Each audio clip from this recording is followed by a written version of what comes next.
All right, and I'm going to ask that you keep yourself muted now that we're starting to fill the room.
Hi, everyone. We're going to wait just another minute to get started. I'm going to help one of our panelists get into the meeting. I think there's a bit of a link issue for Keith, so just hold 1 minute and we'll get started.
Samantha, I'm having a difficult time finding the exact, I've already sent the link to Keith.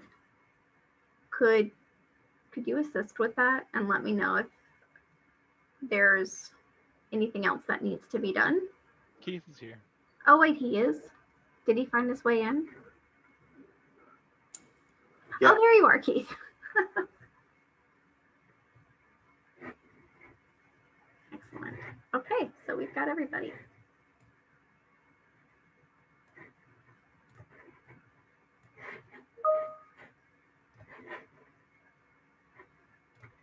Thank you, Jesse.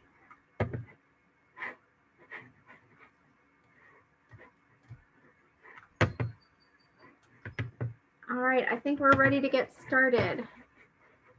I'm going to start by sharing my screen.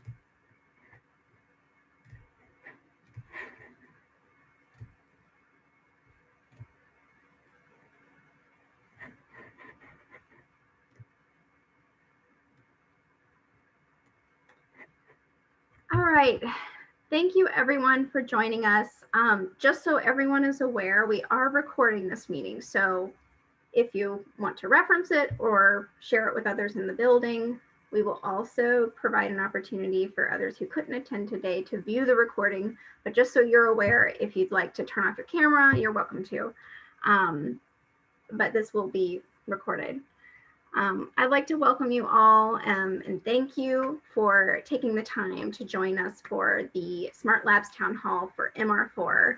A lot of you have probably heard Smart Labs is coming to your building. This town hall is being pulled together to answer your questions and let you know what this Smart Labs program is. We're starting out with our welcome. I'll introduce you to our panelists briefly.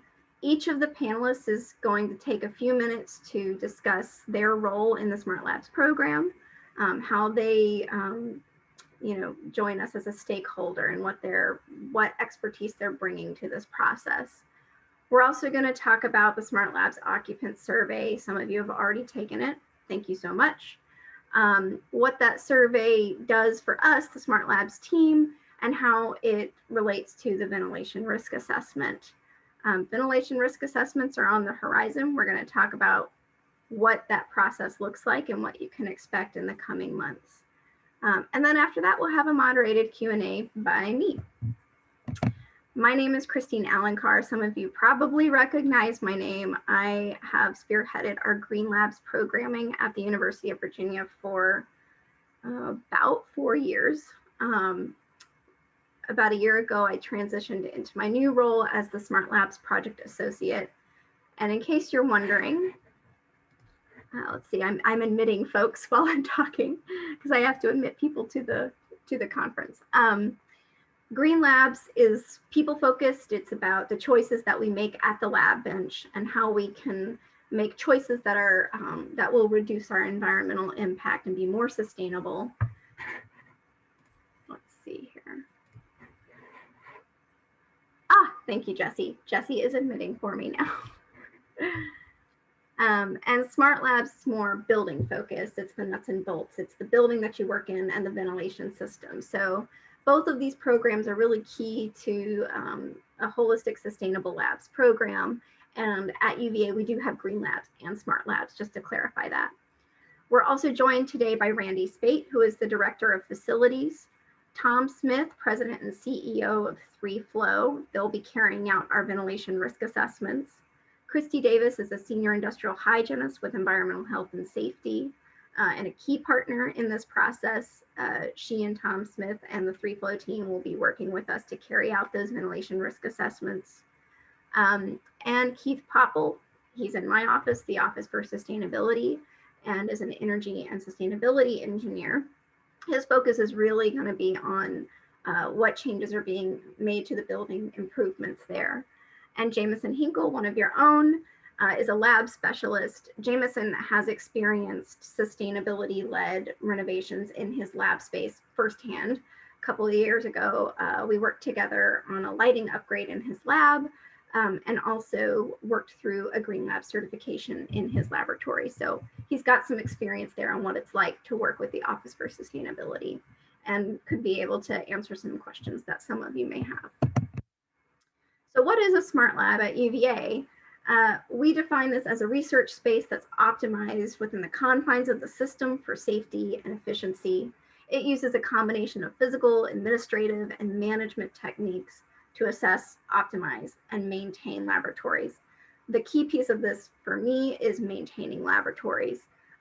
Smart Labs isn't going anywhere once the program is completed. We're here forever to maintain the laboratories to their optimal performance. Implement targeted ventilation upgrades as well as LED lighting, followed by a long-term change management program. Laboratories change, people change, who is in the space changes, and the processes that will be happening in that space can change. And so that's why we'll be staying with you for a long time to come to track those changes and respond appropriately. And then, of course, it relies on open engagement with building occupants and researchers, you all, in coordination with other key stakeholder groups like environmental health and safety and space management. We're not alone in this approach. There are lots of other institutions, especially national labs like Los Alamos National Laboratory, University of Colorado Boulder, Emory University. But Smart Labs really started at UC Irvine and in partnership with the Department of Energy, as well as 3Flow and other key experts in this field. The Smart Labs program was born. We're joining a cohort of leading edge universities and institutions. So we're not reinventing the wheel. We're really tapping into a resource hub and an approach to laboratory management and utilizing a lot of well-vetted tools and techniques for enhancing our lab spaces. And again, this falls into sustainability because it benefits people, profit, and planet. It's going to reduce utility bills. It's going to improve the health and safety of the occupants in the building, and it will reduce our environmental impact. And I just wanted to show you a screen grab from the Smart Labs toolkit. This is online. It's a toolkit, a resource hub that individuals working in these spaces like myself and Keith and other space managers or facilities professionals can tap into this resource hub to carry out this program. So I just wanted to share that with you all. And now I'm going to turn it over to Randy Spate, who is the Director of Facilities. Hello, I just to clarify, I'm the Director of Facilities for School of Medicine. So we manage all the space, plan out all the space that's used by the research staff and administrative staff. And I'll be your go-between, your conduit of information or questions between the Smart Labs group and the School of Medicine. So you'll be able to reach out to me, and you see my user ID there on that slide. Just a little bit of history on the building. It was constructed. The original piece was finished in 1984, and then they did 3 additional additions to the building. So the building's a little chopped up the way it's laid out. It's not an exact square or anything like that. So they did some additions in 1986, 89, and 90. There's almost 200,000 square feet, so it's a pretty good chunk of research space. And there are 13 departments and over 70 PIs in the building. And just if you guys have any questions about any of this or concerns, just please feel free to reach out to me or the Bruce Shiflett's in our office. He's our space manager. So one of the two of us will be available all the time. We never take the same day off to answer your questions or to help you along with any concerns or problems you're having. And I've seen the mock-ups, looks great. We've had folks check it on the 6th floor. If you haven't had a chance to walk by. Keith, you may have to remind me of the room number. I think it's 6116 maybe. One of the labs that's been upfitted, and there's probably, I think there's a picture in this slide deck as well, how the difference in the lighting looks, and they'll explain a little bit deeper into what's going to happen throughout this project.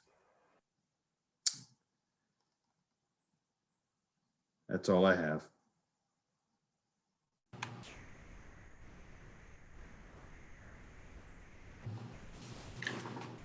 Okay, thanks, Randy, and thanks, Christina. And I want to thank everyone for their time to attend today, and we really appreciate the opportunity to be involved with UVA. I'm Tom Smith. I'm the president of 3Flow, and for over 25 years, we've helped facilities ensure safe, energy efficient, sustainable labs. And so we focus on labs and critical workspaces. We have next slide, please. So our focus is really on identifying the needs of the occupants. When we look at laboratory spaces, there's a variety of different activities that go along with the research and the science that's undertaken. And so those demands may require different airflow specifications. And so whether you're working with chemical or biomedical, there's a lot of different activities that are going on in these spaces. So first and foremost, we want to understand the needs of the occupants and how that drives the demand for ventilation. Next slide. So looking at laboratories, when we look at a floor plan, oftentimes the labs may look the same from the floor plan, but there's lots of different activities going on in those spaces. And so labs are not one size fits all.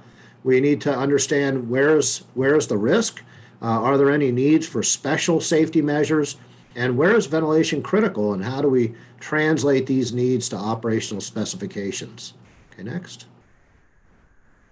So I think everyone's very aware of the importance of ventilation from a safety standpoint. Certainly as we've moved through the COVID pandemic, there's been a real awareness on ventilation. And so we need to know how much flow is required, because someone has to program the controls for airflow, for the exhaust fume hoods, and for the general exhaust and the air supply to the space, and whether that space has to be pressurized for secondary containment.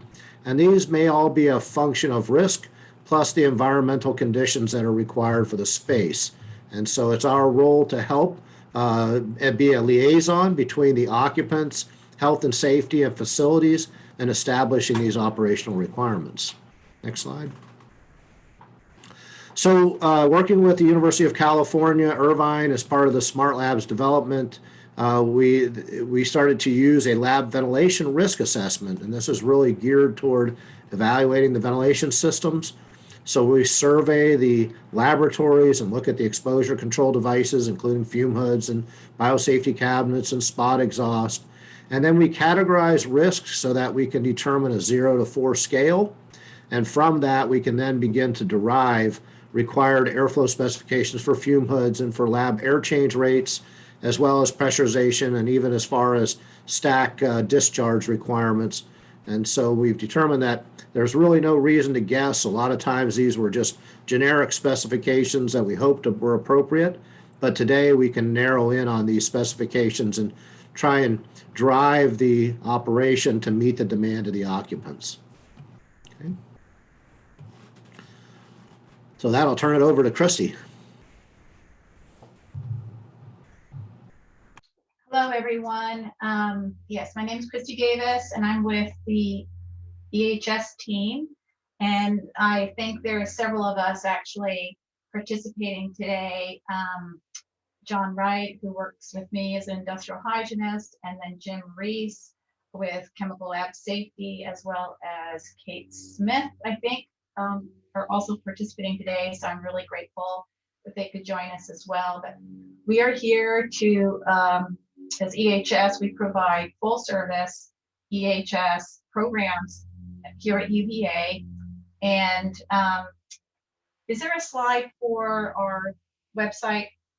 I think we had, it'd be nice just to show that. But basically, we recently updated our website. So if you get a chance, go ahead and take a look. I was also asked to mention that probably one of our most popular calls are about hazardous waste. So we have a link there that you can request a waste pickup online. And so things are, more information is getting on our website to service you. But more importantly, and you can go back to the previous slide if you don't mind, Christine, thank you. This is really an opportunity for us to get support from 3Flow and from people like Christine and Keith and Randy to really help do what we try to do each and every day that we come into the lab. And because we're really limited on time and personnel, and we do the laboratory ventilation risk assessment at a very small scale. Essentially, when we go in and certify your hood, we're looking at that process, the processes that are being conducted in the hood. And then we do a quick glance around the lab to see what else is going on. But this is, Smart Labs is a really great program for us to be involved in because it really helps us do our job on a more systematic, calibrated scale with support from experts, and then for ongoing maintenance. So we really look forward to this opportunity in MR4 to do a Smart Labs makeover. And we are basically, we're going to be there every step of the way and participating in the interviews as well as on the on-site, hopefully lab site visits as well, as much as we can. And that's about it.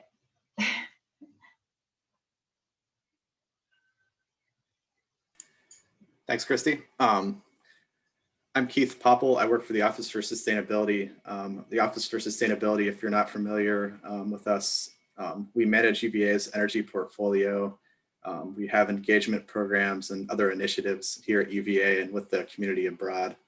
One of the things that I'm excited about, if you haven't seen also, is we're excited to share UVA's 2020 to 2030 sustainability plan, part of which is being carbon neutral by 2030 and fossil fuel free by 2050. At UVA, labs take up about 9% of the square footage here on grounds, but they use about 25% of the energy. So labs have a unique opportunity to contribute to the process of becoming carbon neutral and saving energy at UVA. So the more we work with the team, the more we can right size your building's needs.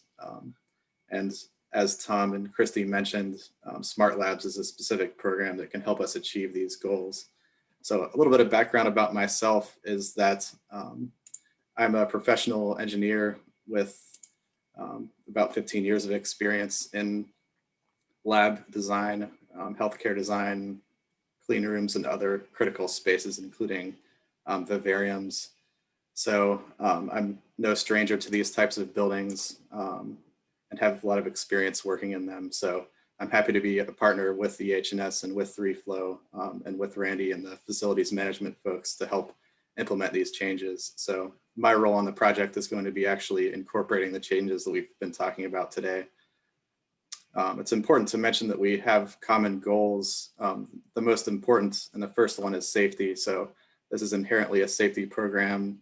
We work closely with the HS, 3Flow, industrial hygienists to make sure that we're targeting the right place, the right airflow where it's needed the most. So we're going to be coordinating with researchers ahead of entering spaces. We want to minimize disruptions, make sure that there's no surprises or things happening inside people's labs. We understand that there's a lot of critical experiments going on. So our goal is the same as yours to minimize those disruptions.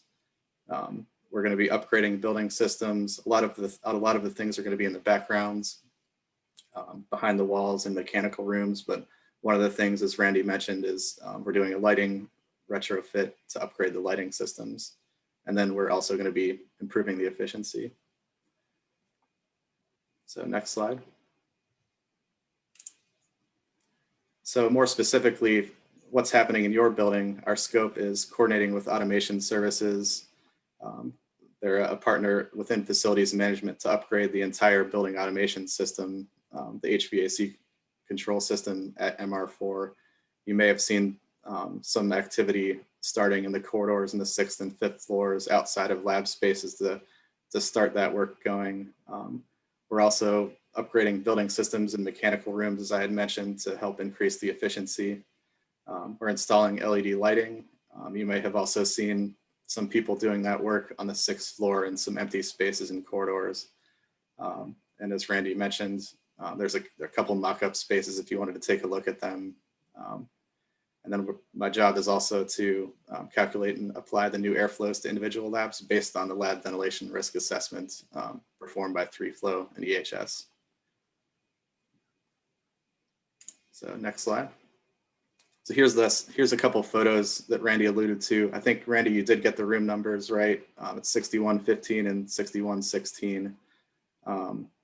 There's kind of a before and after photo of what the lab lighting was like before. And then on the right, in the after photo, the quality of light is an improvement. And we're excited to make these improvements in the space. So that's all I have. I think Jameson's up next. Hey everybody. Once again, my name is Jameson. I also really appreciate the bridge from Keith because it's pretty perfect to talk about our interest in what we wanted to do in the Center for Public Health Genomics in my previous lab. I was working for Mete Javelik previously, and it was a really new lab. I started from the beginning. And our interest in this occurring is kind of twofold. One was that we were a really new lab and we were interested in getting any sort of efficiency we could. And we also had an interest in sustainability. And my background is actually, I'm working on genetics problems now.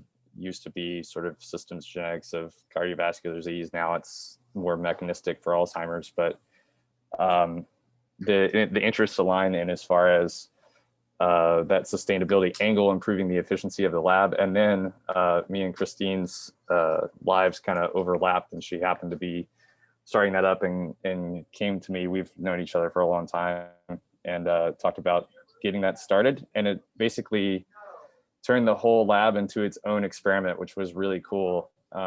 It was a good thing to do. And the reason why it was so good is because we learned how much power we could actually save between changing freezers from -80 to -70 and just changing PCR storage temperatures from 4 to 12. And so we did a lot of power monitoring for a while in that regard, and then made some decisions on whether or not those changes would be relevant, and then made the changes that were necessary. And if you could go to the next slide now.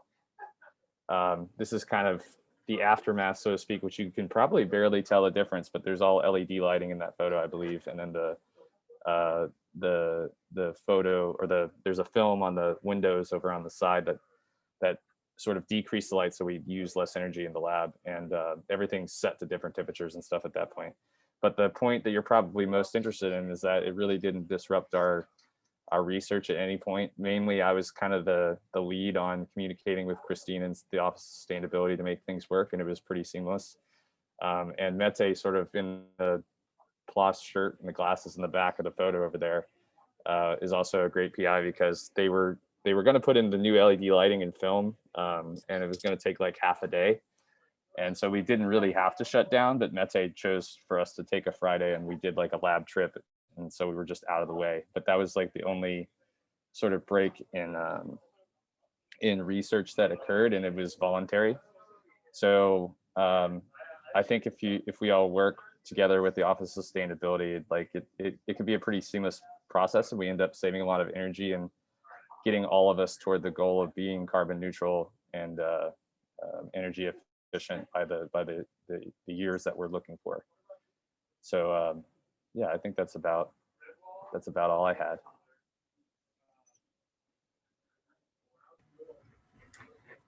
Thank you, everyone on our panel, for sharing your expertise and your experience. And thank you, Jameson. I'm really glad that that was a seamless process for you, because that, of course, is our goal. So looking ahead, I'm sure a lot of you are curious to know what's coming next. Top left corner, you are here. We're at the town hall. We're talking about the survey right now. Many of you have already responded to the survey. Thank you. If you haven't, I encourage you to take the time. It probably takes less than 10 minutes. It's a tool for the Smart Labs team to get ahead of the game and get to know your lab before we're on site carrying out these ventilation risk assessments. Ventilation risk assessments are on the horizon. Our goal is to start those on Monday, April 26th. So that's at the end of this month. It'll take roughly a week and a half, max 2 weeks, to get those risk assessments carried out. And I want to be clear, these are not inspections, they are assessments. You're not being graded or penalized in any way. There will be, someone visiting your lab for a few minutes to take a look around and go through that numerical process of rating your lab, so we ensure that we make the adjustments that are necessary to enhance safety in your space. So in the coming weeks and months, airflow controls, lighting evaluation, we'll be identifying new airflows in your space, as well as opportunities, any additional opportunities that we see. And then from there, it's the optimization phase. So lighting upgrades, applying those new airflows. And then once that process is complete, it's all about ongoing performance and change management. As Randy stated earlier, he is your point person. So anytime that you experience a change in your, a significant change in your experimental processes, or anytime that someone moves into a space or out of a space, Randy will be in touch with us and letting us know when that happens for the life of the building. So a lot to be gained from this program. I'd like to remind everyone, here's the website where you can take your survey. Again, it's an opportunity for us to get to know you before we're in the space. Otherwise, you'll see someone popping their head around the week of April 26th. Coming up, we will have an email that will go out to building occupants. It will be a sign up genius where you can opt into a slot, a time slot for the assessment team to visit your lab. And we're going to try to work with you as much as possible so that you know when to expect the assessment team. We carried out this process in PLSB in the Physical and Life Sciences building in the McCormick Road Zone for the College of Arts and Sciences. We did that a couple of years ago. Yes. What is time? But yes, this was not long ago that we carried out a similar process on campus at another building, and we'll be doing the same thing here. So with that, we can begin our Q&A. I'm going to stop my screen share, but I can pull up anything else that anyone might want to reference. And thank you all for your time.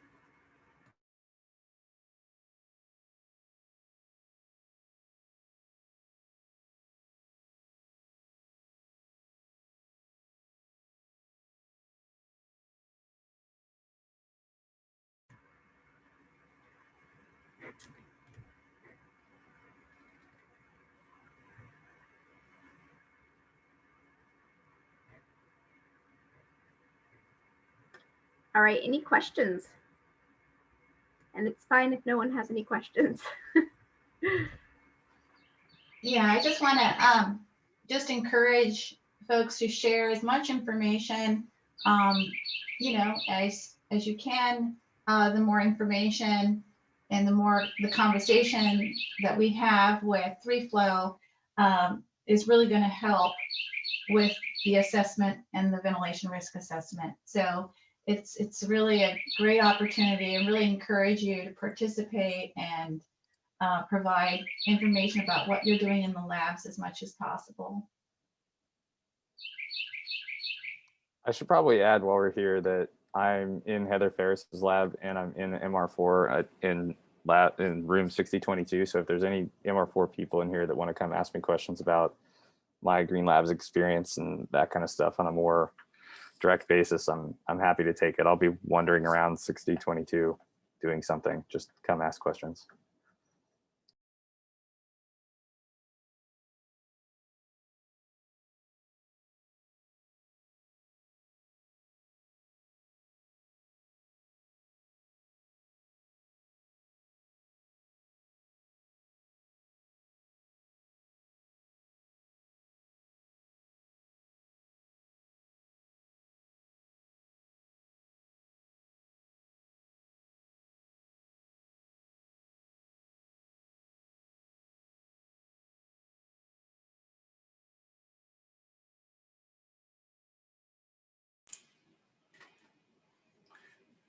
Yeah, and I'll just add, as far as the work going on in the work, just to expound on that a little bit, we're going to be, as the photo showed in my slide, we're going to be minimizing the amount of ceiling tiles that we're taking out.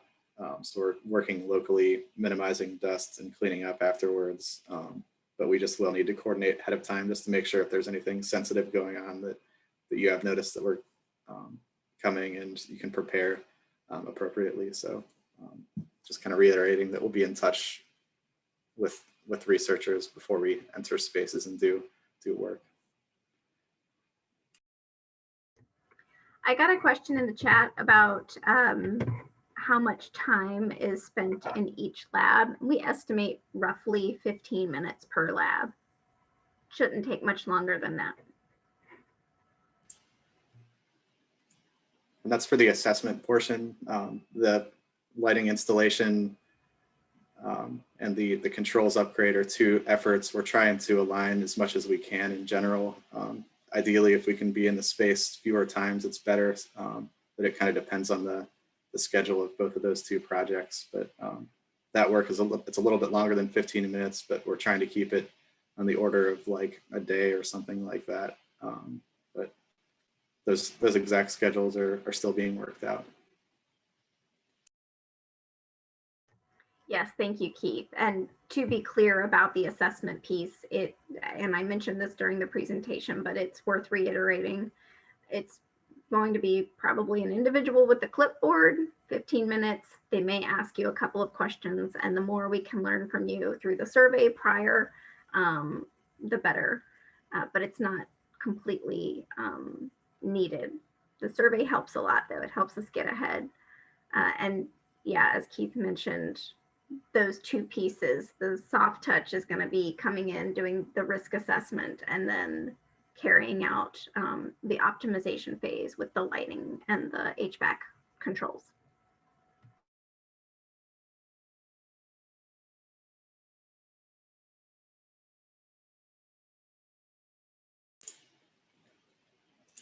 Just got a question in the chat about our lights getting updated in the whole building. The question or the answer is we're upgrading lighting everywhere. We are not doing, in general with the project, it's worth mentioning, we're trying to stay out of the vivarium because it does have some unique requirements that will limit the implementation of some of the smart labs items that we're talking about. So right now, basically the main floor and up is where we're replacing lighting. And in general, the vivarium on the ground floor will have limited to no scope as part of this project. Did I answer your question, Wendy? Yes, thanks. Okay.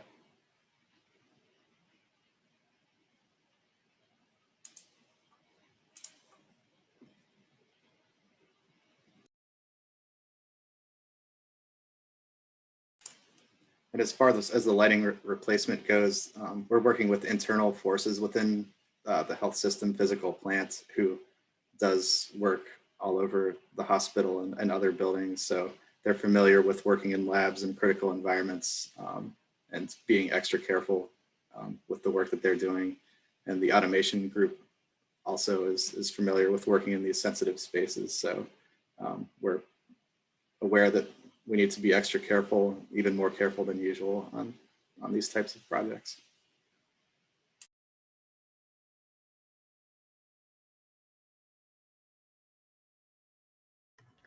I have a question for building occupants about, and you know, we're already working with Randy Spate and Christy Davis to identify critical areas that do require special safety or decontamination procedures. But any information that you all can share with us, for those of you who are in the labs, can you share any information about your spaces, any special safety or decontamination procedures in your space?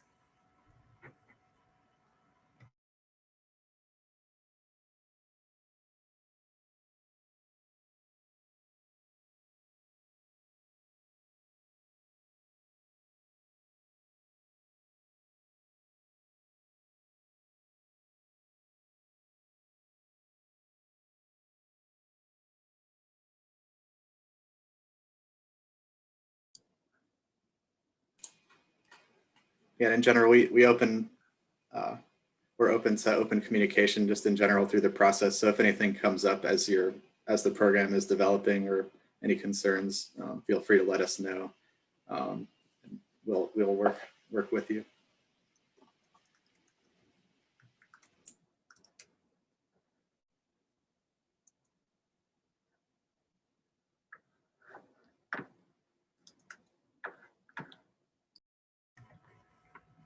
All right, I don't want to unnecessarily keep all of us here. And I know sometimes when you receive a lot of information, you got to take some time and like think about it. And then if you have any questions, as Keith said, this is an open dialogue. So we can always answer your questions offline as we move forward. This project has the lifespan of about 2 years into the future. So you'll see us around for a while, but again, minimizing disruption as much as possible. If you have any additional questions, feel free to email Randy Spate. I would recommend starting with Randy Spate. He's your representative and your advocate. And from there, we can get your questions to the individual who can get you an answer. One last time, anybody else? I don't want to cut us off too soon. Well, thank you all. This has been recorded and we'll make it available to you so you can share it with others around the building. And let us know if you need anything.